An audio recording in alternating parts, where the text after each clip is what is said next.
আসসালামু আলাইকুম। আমরা এখন যে মসজিদটার সামনে আছি এটা হলো খেরোয়া মসজিদ।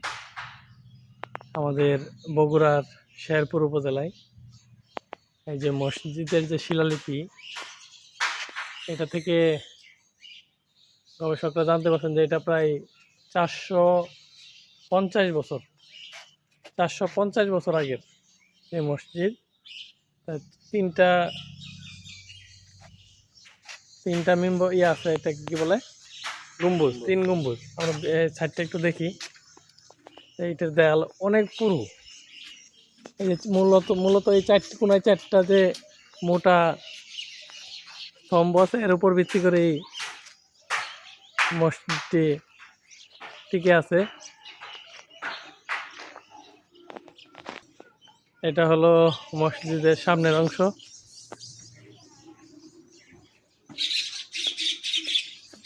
শান্ত, নীরব।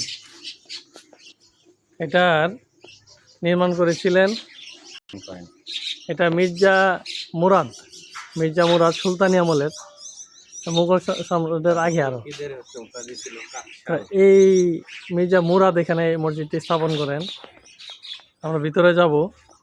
এটা হলো মসজিদের উত্তর অংশ। এই যে পাখি, যে ময়না পাখি বাসা বাঁধছে, দেখছেন কি সুন্দর, নীরব। এই যে দরজা দিয়ে আমরা এখন একটু ভিতরে ঢুকবো।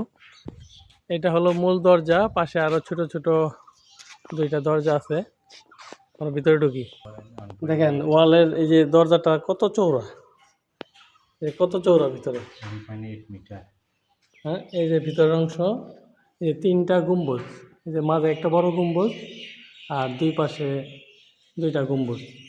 ভিতরে জায়গা খুব বেশি না, কিন্তু এই যে দেখেন ওয়ালটা, মানে দেয়ালটা যে কত পুরু, একটু একটু দেখেন দেয়ালটা কত পুরু। এটা কিন্তু একটা জানালা। এই যে মানে একদম ঠান্ডা, মানে এখানে ফ্যান দরকার নাই, এত ঠান্ডা ভিতরের পরিবেশ। মানে মনে হবে যে একটা নিরিবিলি নীরব পরিবেশটা, একবারে নীরব, কোনো হইচই নাই, শব্দ নাই। আল্লাহর ঘর কত সুন্দর। আমাদের এই আখলাক স্যার আমাদের সাথে আছেন। আসসালামু আলাইকুম। তো উনি আমাকে আজকে নিয়ে আসছেন এখানে ঐতিহাসিক খেরুয়া খেরে মসজিদে। শেরপুরে। এর আগে তো খুব কাছে থেকে ঘুরে গেছেন, কিন্তু দেখতে পারেন, তাই না? স্যারকে অনেক ধন্যবাদ, স্যারের প্রতি কৃতজ্ঞতা। তা আপনারাও দেখলেন, তো স্যারের জন্য দোয়া করবেন।